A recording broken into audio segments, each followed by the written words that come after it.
మీ ఎలాంటి వ్యాపార ప్రకటనలకైనా వెంటనే మా ఛానల్ సంప్రదించండి. నమస్తే. ఈరోజు మన స్టూడియోలో ప్రముఖ ఆధ్యాత్మికవేత్త ఐకాన్ ఆస్ట్రాలజర్ గట్టిపల్లి సురేష్ బాబు గారు ఉన్నారు. గురుగారితో మాట్లాడదాం. నమస్కారం గురుగారు. జై శ్రీమన్నారాయణ. గురుగారు, నక్షత్రాల సిరీస్ మనం స్టార్ట్ చేసాం. దీనిలో భాగంగా కృత్తిక నక్షత్రం గురించి ఇవాళ మనం మాట్లాడుకుందాం.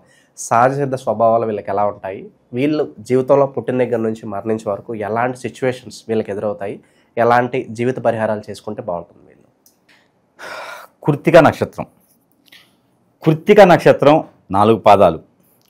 మొదటి పాదం మేషరాశిలో ఉంటుంది. 2, 3, 4 పాదాలు వృషభ రాశి కింద వస్తాయి. ఇదొకటి. కృత్తిక నక్షత్రానికి అధిపతి అగ్ని.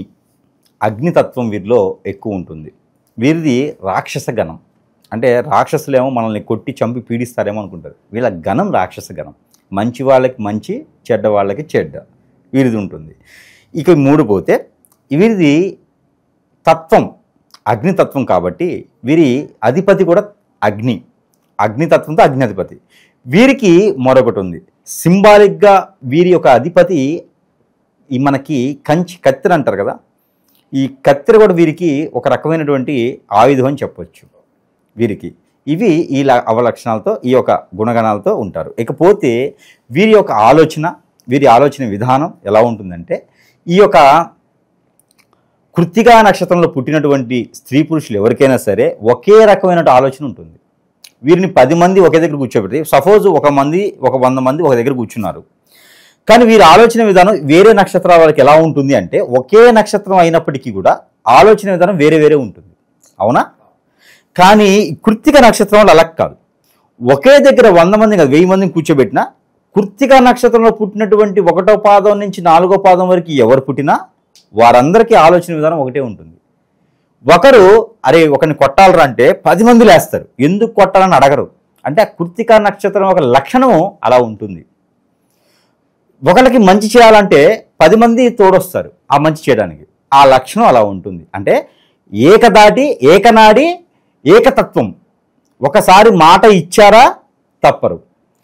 రామచంద్రుడి ప్రభులాగా ఎలా అయితే పాలన ఉంటుందో అదే విధంగా ఉండేటువంటి లక్షణాలతో, ఒక్క మాట చెప్పాలంటే అదే విధమైన తత్వంతో ఉంటారు ఈ అగ్నిహోత్రులు. వీరిలో ఎక్కువగా అంశలి, కుండలు తయారు చేసేది, తర్వాత మంగలి అంటే ఆ వృత్తులు, తర్వాత బట్టలు నేచేది, ఈ ఒక వృత్తులు ఉంటాయి కదా, ఈ వృత్తులు ఒకప్పుడు మనకి వృత్తులు అనేవారు. ఈ రోజుల్లో అందరూ చేస్తూనే ఉన్నారు. కానీ ఒకప్పుడు మనకి వృత్తులు, మనకి ఏదైతే అవసరం, చెప్పులు, మంగలి, బట్టలు ఉతికేవారు, బట్టలు నేచేవారు, ఇలాంటి వారికి వృత్తులు అంటారు. అలాంటి వృత్తులు నేచే వాళ్ళల్లో రాజులుగా ఉంటారు వీరు కృత్తిక నక్షత్రం వాళ్ళు. అందుకే వారు అగ్నితత్వంతో ఉంటారు.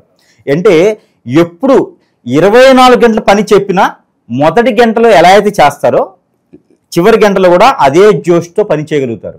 వాళ్ళకి అలసట ఉండదు, ఆయాసం ఉండదు, నేర్పు ఉండదు, ఓర్పు ఉండదు. వారు పరిగెత్తుతూనే ఉంటారు. కాలంతో పాటు కాదు, కాలానికన్నా ముందే పరిగెత్తుతుంటారు. అలా ఉంటారు కాబట్టి వారికి కృత్తిక నక్షత్రం అయింది. వారికి సింబల్ గుర్తు వచ్చి కత్తెర. వారు ఏదైనా దానం చేయాలంటే కూడా ఇనుపు వస్తువు కత్తెరతో దానం చేస్తే వారికి అష్టైశ్వర్య ప్రాప్తి. ఇదైతే ఒక 50,000 రూపాయల రెమెడీ. కస్టమర్స్ ఎవరైనా చూస్తే వాళ్ళు ఏదైనా కామెంట్ పెట్టినా గురువుగారిని కలవాలన్నా ఇదైతే మినిమం 50,000 అబ్బా. ఇది ఎందుకంటే తప్పదు, ఎందుకంటే ఈ రెమెడీ చెప్పరు ఎవరును. అయితే తర్వాత వీరికి ఏంటంటే, ఈ కృత్తిక నక్షత్రం వాళ్ళకి వీరికి అనుకూలంగా ఉండేటువంటి నక్షత్రాలు కొన్ని ఉంటాయి, కూర నక్షత్రాలు కొన్ని ఉంటాయి. దాంట్లో వీరికి కూర నక్షత్రం అనేది వస్తూ ఉంటే పోతూ ఉంటే వీరికి పెద్ద కృత్తిక ఉందనుకోండి, ఇప్పుడు వారికి నక్షత్రాలు కొన్ని పడవు. మఖ నక్షత్రం అంటే వారికి పడదు, అలానే చిత్త నక్షత్రం అంటే వారికి పడదు. అలానే వారికి కొన్ని నక్షత్రాలు కొన్ని ఉంటాయి. అలానే వీరికి పెళ్లి చేసుకోవాలనుకున్న వారు విశాఖ నక్షత్రం, స్వాతి నక్షత్రం, అలానే హస్త నక్షత్రం, పుబ్బా నక్షత్రం, వీళ్ళని పెళ్లి చేసుకున్నా, వీరితో ఫ్రెండ్షిప్ చేసుకున్నా వీరికి జీవితంలో ముందు స్థాయికి వెళ్ళేలాగా తోడుంటారు. అంటే వీరు సింహాసనం ఎక్కితే ఆ సింహానికి కాళ్ళులా ఉంటారు ఈ నక్షత్ర వాళ్ళు. వారిని వారు బ్రహ్మాండంగా ఉపయోగించుకోవచ్చు. శత్రుత్వం అనేది తక్కువగానే ఉన్నప్పటికీ కూడా మంచి నక్షత్రాలు అయితే విశాఖ, ఇంకోటి అనురాధ కూడా వీరికి మంచి కలిసి వచ్చేటువంటి నక్షత్రమే. ఇకపోతే వీరు పెళ్లిళ్ళు చేసుకోవాల్సినటువంటి రాసులు ఏమైనా కావాలి అంటే వీరికి కన్యా రాశి వారు, తులారాశి వారు, అలానే ధనుసు రాశి, మకర రాశి, కుంభరాశి వాళ్ళని కూడా వీరు పెళ్లి చేసుకోవచ్చు. అట్రాక్షన్గా ఉండేది మీనరాశి, వృశ్చిక రాశి వారు అట్రాక్షన్గా ఉంటారు. అంటే వారితో ఫ్రెండ్షిప్ చేయొచ్చు, పెళ్లి చేసుకోవచ్చు, మధ్యస్థంగా ఉంటుంది. ఇకపోతే వీరికి ఇంకొకటి ఉంది, ఎందుకంటే వీరిది రాక్షస గణం కాబట్టి ఇది ఎదుటి వాళ్ళు చెప్పకూడదు. ఎవరైనా వస్తే వారిలో కనుక మనిషి గణం, దైవగణం అని ఉంటుంది. 3 గణాలు ఉంటాయి, మనిషి, మధ్యస్థ, రాక్షస. ఈ రాక్షస గణం కాబట్టి మనల్ని చేసుకునే వారికి మనిషి గణం ఉన్నా దైవగణం ఉన్నా మనం దేవుళ్ళం అవుతాం.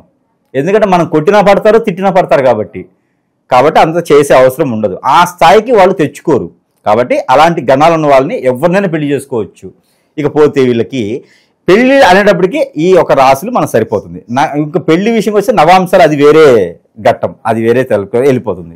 ఇకపోతే వీరికి కలిసి వచ్చేటువంటి దశలు వీరిది భరణి, వీరికి వృషభ రాశి కాబట్టి మేషరాశి, వృషభ రాశి 2 కలగలిపి ఉంటాయి కాబట్టి మొదటి నక్షత్రం, మొదటి పాదం, 3 పాదాలు కూడా వీరికి దశలు ఏం కలిసి వస్తాయి? అగ్నిహోత్రుడు కాబట్టి వీరికి ఏ దశ కలిసి వస్తుంది? రవి మహర్దశ. రవి మహర్దశలు వీరు ఏకంగా పిఎం సీఎం అవ్వచ్చు. పోటీ చేసే తత్వం ఉంటే వీరికి పిఎం సీఎంగా చేసేయచ్చు. వీరు ఆ ఒక అదృష్టం వీరికి ఉండాలి, సపోర్టింగ్ ఉండాలి. లేదు వీరికి ఏదైనా కలెక్టర్ జాబు, మిలిటరీసు, దశలు వీరికి మిలిటరీ గ్రూప్ 1, గ్రూప్ 2 పరీక్షలు, ఎగ్జామ్ పాస్, ఇంట్లో రాజుగా పాలించేదానికి, ఆస్తులు కూడబెట్టేదానికి, మార్కెటింగ్ రంగాలు, ఏదైనా సంస్థలు స్థాపించేదానికి అద్భుతంగా ఉంటే వీరికి ఆ దశల్లో చేస్తే వీరికి జీవితకాలం ఎవరు టచ్ చేయలేరు వీళ్ళని. ఇప్పుడు రిలయన్స్ అంబానీ, టాటా బిర్లా ఇలాంటి వాళ్ళు ఎట్లయితే ఉన్నారో ఈ టైప్లో ఆ స్థాయికి వెళ్ళగలుగుతారన్నమాట. ఇలాన్ మాస్క్, ఈ టైప్లో ట్రంప్, ఇలాగా స్థాయికి వెళ్ళిపోతారన్నమాట. స్థిరస్థాయి కాదు, చిరస్థాయిగా మిగిలిపోతారు. అయితే వీరికి ఇంకో దశ ఉంది, శుక్రుడు దశ కూడా వీరికి పనికి వస్తుంది. అది అదృష్టం. శుక్రుడు దశ ఎవరికి రాదు కానీ వీరికి పనికి వస్తుంది. శుక్రుడు దశలో అందరూ నాశనమైన వాళ్ళే ఉన్నారు, ఆరంభరాటాలు పోయి నాశనమైన చాలా మంది ఉన్నారు, కానీ వీరికి శుక్రుడు దశ కూడా పనికి వస్తుంది. వీరితో పాటు మరో దశ ఉంది. ఈ దశలో వీరికి ఇంకా అద్భుతంగా ఉంటుంది, అదే కుజమహార దశ. వీరికి కుజమహార దశలో వీరిని ఇంకెవ్వరు టచ్ చేయలేరు, ఎవ్వరు వీళ్ళని ఆపలేరు.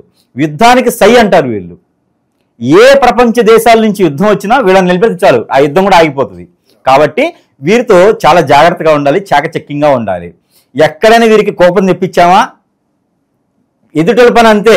ఇక మంచి చేయడానికి కూడా చూడరు, అంటే అంత మంచివారు ఈ నక్షత్రం వాళ్ళు.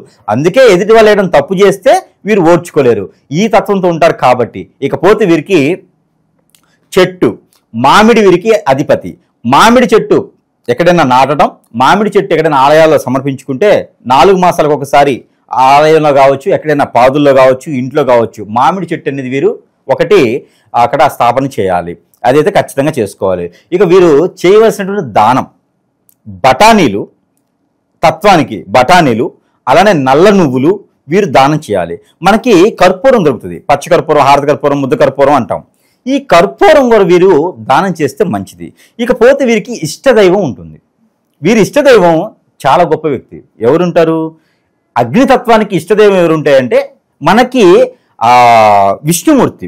అగ్నితత్వంతో కూడినటువంటి ఇష్టదైవం విష్ణుమూర్తి. అంటే వీరంతా కూడా శివుని వద్దకు వచ్చేవారే, కానీ వారికి ఒక సపరేట్ తెగ ఉంటుంది. ఆ తెగలో వీరు విష్ణుమూర్తి ఏ అవతారంతో ఉన్నటువంటి విష్ణుమూర్తికి వీరైనా పూజించవచ్చు. ముఖ్యంగా అవతారాల్లో ఒకటైతే లక్ష్మీ నరసింహస్వామి. వీరి నక్షత్రానికి సరిపడ దైవం ఎవరయ్యా అంటే లక్ష్మీ నరసింహస్వామికి వీరు ఆరాధన చేసినా, కళ్యాణం చేసినా, హోమం చేసినా, యజ్ఞం చేసినా, యాగం చేసినా, ముడుపు కట్టినా సరే, ఆ స్వామివారి దగ్గరికి వెళ్ళి గోత్రనామాలు అర్చన చేసినా సరే, ఆ స్వామివారికి ఇష్టపూర్వకంగా ఏది సమర్పించినా సరే, వారి యొక్క ఇష్టదైవం వారికి ఏ పని అవ్వకపోయినా లక్ష్మీ నరసింహస్వామి వారి ఆలయం ఎక్కడ ఉందని వెతుక్కొని మరీ వెళ్తే వీరికి ఆ విఘ్నాలన్నీ తొలగిపోయి పనులు అవుతాయి. ఇది గొప్ప పరిహారం, ఇది గొప్ప రెమెడీ. దీనికి 70,000, 50 పనికిరాదు దీనికి. ఇది ఈ నక్షత్రం వాళ్ళకి 70,000 తీసుకోవచ్చు ఈ యొక్క పరిహారానికి. అయితే ఈ గొప్ప పరిహారం ఎవరు చెప్పరు, ఎందుకంటే అలా చెప్తే గురువు దగ్గరికి రాడు కదా. అందుకని డైరెక్ట్గా ఆ ఒక దేవుని ఆలయంకి వెళ్ళేసి మనం మొక్కున్నటువంటి కోరికలన్నీ కూడా తీర్చే విధంగా ఉంటుంది. ఆ స్వామివారికి ఏం కావాలి అంటే స్వామివారికి వడపప్పు పానకం కావాలి. ఎక్కడున్న లక్ష్మీ నరసింహస్వామి అయినా సరే మీ దగ్గర నుంచి వెళ్ళేటప్పుడు వడపప్పు, పానకం ఈ 2 తీసుకుని వెళ్ళాలి. వడపప్పులో బెల్లం కలపాలి, పానకంలో అయితే ఇలాచీ కలపాలి. ఈ మిరియాలు, ఇలాచీ కలటువంటి పానకం స్వామివారికి సమర్పిస్తే మీ పని ఇంకా ఎలాంటి కావాలన్నా కూడా చేస్తారు ఆయన. ఇంక ఎక్కడికి వెళ్ళే పని లేదు.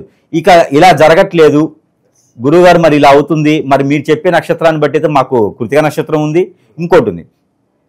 కృతిక నక్షత్రం వాళ్ళకి పేర్లు పెట్టాలి అంటే ఆ ఈ ఉ ఏ ఐ ఇలాంటి లెటర్స్తో పేర్లు పెట్టుకోవచ్చు. అంటే హల్లులు అంటారు. అచ్చులు అంటే కింద ఉంటాయి.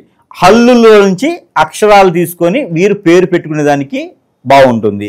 ఎవరికైనా నామ నక్షత్రంగా కావాలి అంటే కనుక అలాంటి మాకు పుట్టిన డేట్ లేదంటే ఈ నక్షత్రాన్ని వారు తీసుకోవచ్చు.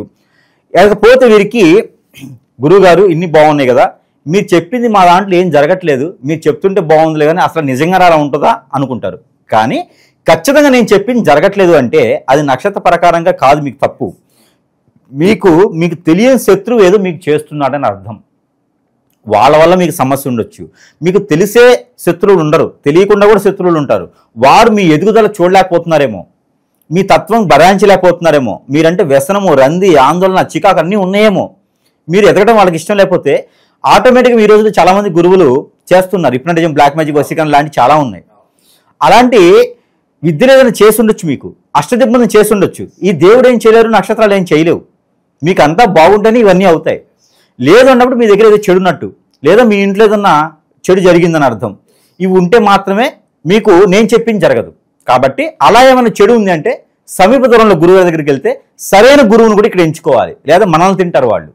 సరైన గురువుని ఎంచుకొని అలాంటి తత్వం ఉంది అంటే సరైన పరిహారం తీసుకోవాలి. లేదు గురుగారు, మరి మన దగ్గర ఏమన్నా లభిస్తాయా, మీ దగ్గర కూడా ఏమన్నా మరి మంత్రోచ్చారణ చేసాం మీరు ఇవ్వగలుగుతారంటే ఖచ్చితంగా మనం ఇస్తాం. ఇప్పుడు ప్రజలకి మంచి జరగాలని అనుకోవాలి, కానీ నేను ఖచ్చితంగా వాళ్ళకి చేయడానికే ఉంటాం. కాబట్టి వారికి కూడా ఏంటంటే వాస్తు ప్రకారంగా కానీ ఇల్లు కట్టేటప్పుడు కానీ ఎంతోమంది ఏడుపు ఉంటుంది. ఆ ఏడుపు వల్ల మనం ఇంట్లో సరిగా ఉండలేం, చికాకులు పకాకులు ఉంటాయి, ఇంట్లో సరిగా తినలేము. అలా ఉన్నప్పుడు ఇంట్లో ఏదో జరుగుతుందండి, నాకు ఉండాలనిపించలేదు, అసలు ఇంట్లోకి వెళ్తే కలిసి రావట్లేదు అనుకున్న వారికి మన దగ్గర గుర్రపు నాడ ఉంటుంది. ఈ గుర్రపు నాడని వారు ఇంట్లో పెట్టుకోవడం వలన అలాంటి ఇబ్బందులు అనేది తొలగిపోతాయి. ఇంటి సింహద్వారాన్ని తలించుకోవచ్చు. దీంతోపాటు సాంబ్రాణి, ఈ సాంబ్రాణి అనేది కొన్ని రకాల ద్రవ్యాలతో మనము హోమంలో కాల్చి దాన్ని భస్మంతో చేస్తాం. ఇది సాంబ్రాణి. ఇది ఇంట్లో సాయం సంధి వాళ్ళు వేసుకుంటే వారికి ఖచ్చితంగా ఆ నెగిటివిటీ అంతా పోద్ది, ఆరోగ్య సమస్యలు పోతాయి, అన్ని రకాలు బాగుంటుంది. ఇకపోతే బాడీకి ఇంకా మనిషికి ఏదైనా చెడు నెగిటివ్ జరిగింది, హిప్నటిజం, బ్లాక్ మ్యాజిక్ జరిగింది గురువుగారు, నాకేం అర్థం కావట్లేదు అంటే చిన్నగా ఉన్న వాటికైతే ఇది సెంటు వారి ఎదుగుదలకి తోడ్పడుతుంది. ఇది బట్టలకి రాసుకోవాలి. మనం వేసుకున్నటువంటి బట్టలకి సెంటు అప్లై చేసుకుని బయటికి వెళ్తే ఇది వారికి కలిసి వస్తుంది. వీటితో పాటు గురువుగారు మరి ఎంత చేసినా నాకు ఆందోళన, చికాకు ఉంటుంది, మైండ్ సరిగా పనిచేయట్లేదండి, నాకు ఏం అర్థం కావట్లేదు, గుర్తుండట్లేదు, మైండ్ కూడా బాగోలేదు అన్నట్టు స్ఫటిక. మనకి అగ్నితత్వం, ఈ రాశికి ఈ నక్షత్రం అగ్నితత్వం ఉంది కాబట్టి వారికి స్ఫటిక అనేది బ్రహ్మాండం. ఇది ₹1,00,000 ఇవ్వచ్చు. ఈ స్ఫటిక్ వాళ్ళకి రెమెడీకి ఈ స్ఫటికమాలు ధరిస్తే వారిలో ఆ చైతన్యం ఒకటే కాదు, వారిలో కామక్రోధాలు కూడా తగ్గి అన్ని రకాలుగా బాగుంటుంది స్ఫటిక. ఇది ధరించవచ్చు. ఇలా కాదు గురుగారు, మాకు పెళ్లి కూడా అవ్వట్లేదు, పెళ్లి సమస్య ఉంది, ఎక్కడ ఏం జరిగిందో తెలియట్లేదు, నక్షత్రాలు బాగాలేదా, లేకపోతే నాకు ఇంకేమైనా దోషాలు ఉన్నాయా, పెళ్ళి అవ్వట్లేదు అన్న వాళ్ళకి ఖచ్చితంగా మనకి వైజయంతి మాల, ఇది ఎంతో మందిని కలిపింది జంటల్ని. అలాంటి పెళ్లి చేయదా, జంటలు అంటే ఎక్కడో ఉన్నాయి కాదు, భార్యాభర్తలు కలిపింది. అలాంటి కలిపినటువంటిది భార్యాభర్తల్ని, పిల్లల్ని, పెద్దల్ని కలిపినటువంటి వైజయంతి మాల అందరికీ తెలిసిన విషయం, వైజయంతి స్టోరీ. అలాంటి వైజయంతి మాల అనేది మన దగ్గర, ఈ వైజయంతి ఒరిజినల్ సీడ్ ఇది. ఈ వైజయంతి కూడా ప్రజలకి సరసమైనటువంటి ధరల్లోనే మనం లభ్యపడుతుంది. ఇక మనకి అందరికీ తెలిసింది కియా మాల. ఇది మనకి కరంగిలి కాదు, కియా. ఈ కియామాల దిష్టి దోషాలని, మన వైపున చెడు దోషాలు, దిష్టి దోషాలు, కళ్ళు మంచివి కాదు, ఎంతోమంది మనల్ని శపిస్తూ ఉంటారు, ఎంతోమంది మనం తిట్టుకుంటూ ఉంటారు, ఎంతోమంది మన ఎదుగుదల తట్టుకోలేకుంటారు. వారందరికి కూడా నా నుంచి ఈ యొక్క కియామాల ధరించడం వల్ల ఆ దిష్టి దోషాలు అన్నీ కూడా పోతాయి. ఇలానే మన దగ్గర ప్రతి సమస్యకు ఒక పరిష్కార మార్గం అయితే మన దగ్గర లభ్యపడుతుంది. కాబట్టి ఎవరైనా సరే సంప్రదించవచ్చు. ఇక వీరు జీవితకాలం చేసుకోవాల్సినటువంటి పరిహారం ఒకటి, పానకము, వడపప్పు లక్ష్మీనరసింహస్వామి వారికి సమర్పించుకోవాలి. ఎలాంటి సమస్య వీరికి వచ్చినా లక్ష్మీనరసింహస్వామి ఆలయం ఎక్కడ ఉంది, పానకం వడపప్పు తీసుకుని వెళ్ళిపోవాలి, వడపప్పులో బెల్లం కలపాలి. ఇది వీరు చేయాల్సినట్టుంది. మామిడి చెట్టు నాటాలి. ఇవి వీరు చేసుకుంటే జీవితంలో ఎదురు దెబ్బ, ఎదురు రావడం లాంటివి ఉండవు. లాభ నష్టాలు అంటారా, వస్తూ ఉంటాయి, పోతూ ఉంటాయి. ఆరోగ్య సమస్యలు అంటారా, వస్తూ ఉంటాయి, పోతూ ఉంటాయి. వీరు ఎక్కువగా తినకూడనటువంటి వస్తువ, ముఖ్యమైనది అది. తినాల్సిన వస్తువ, తినకూడని వస్తువ. తినకూడని వస్తువు ఒకటి ఉంది. అది ఏమిటి? బాదం పప్పు వీరు తినకూడదు. డ్రై ఫ్రూట్స్లో ముఖ్యమైనటువంటిది బాదం, కానీ ఆ బాదమే వీరు తినకూడదు. ఎందుకంటే వీరికి అగ్నితత్వం ఉంటుంది. ఆ అగ్నితత్వానికి బాదం పనికిరాదు. బాదం పప్పు వీరు తినకూడదు. తినవలసినవి ఏంటి? గోధుమకు సంబంధించి ఎక్కువ తినాలి. గోధుమ పిండి, మైదా పిండి, గోధుమలు, గోధుమ రవ్వ ఇలాంటివి వీరు ఎక్కువ తీసుకుంటే మంచిది. జొన్నలు, సజ్జలు, రాగులు ఇలాంటివి కూడా ఎక్కువ తీసుకోవడం వల్ల వీరిలో ఇంకా మంచి నైపుణ్యము, నేర్పుత ఏర్పడుతుంది. ఇలాగ చేసుకొని అదృష్టవంతులేదానికి ఈ రాశి వారైతే జీవితకాలం కూడా సుసంపన్నంగా ఉండొచ్చు. ఎలాంటిదైనా సాధించేదానికి ముందుంటారు. సాధించి పెట్టడానికి కూడా ఈ యొక్క నక్షత్రం వాళ్ళు ముందుంటారు. కాబట్టి వీరంతా కూడా బాగుండాలని కోరుకుంటా ఉన్నాను. కృతికా నక్షత్రం వాళ్ళకి లైఫ్ ఎలా ఉంటుంది, జీవితాంతం కూడా ఎలాంటి పరిహారాలు చేసుకోవాలి, మీ మాటల్లో అద్భుతంగా వివరించారు. ధన్యవాదాలు గురుగారు.